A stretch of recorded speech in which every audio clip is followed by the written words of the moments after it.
first thing we want to do is scope out where we're going to put our numbers. We want to make sure it's on the forward half of the vessel and that it's nice and visible.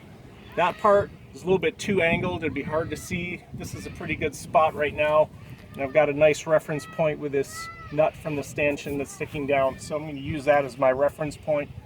I want to kind of eyeball it, dry fit it as we say. Yeah, that looks like pretty good right about there. Notice that this area here is really dirty. We want to make sure we get all of this road dirt and kind of rain and gunk off of there. So we're just simply going to take some paper towel and some solvent like acetone. You could also use something like a window cleaner. Just make sure you get all the grease and road tar, salt, any kind of dirt. Yeah, we want to make sure that's all off of there.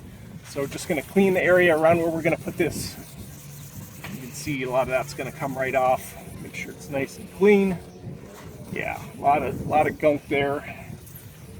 And this will make sure that we have a good long-lasting adhesion, something good for the adhesive to stick to that isn't dirt.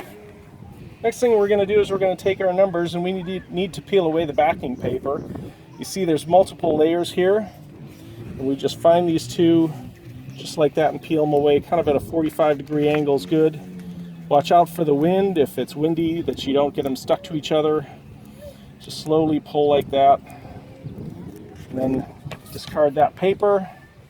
Now you've got your stickers. Again, you know where you're going to put them. I'm going to gently line them up. I'm kind of off the boat right now, kind of eyeballing it, and when you're ready, just kind of slowly attach them. Stick it down, and I like to rub my hand along to get them on for the initial fit. No bubbles, that's great. Now I'm going to take my squeegee. This is the application squeegee. If you purchase this from us, this will be the tool you use, or you could use something like a plastic spatula, maybe even an old credit card if you've got one that you won't use again.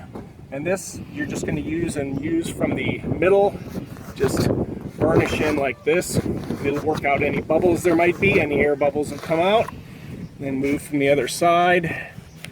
You've got yourself a nice professional sticker application. So next thing, you're going to grab the backing paper, peel at a 45-degree angle, just like that. It's that simple. You're all set. Now you're going to put your registration sticker right about here. Again, that's in the instructions where exactly that goes. It's governed by Michigan law or the law of your state. Make sure you check your reference from the Secretary of State, DNR, or other authority for your stickers.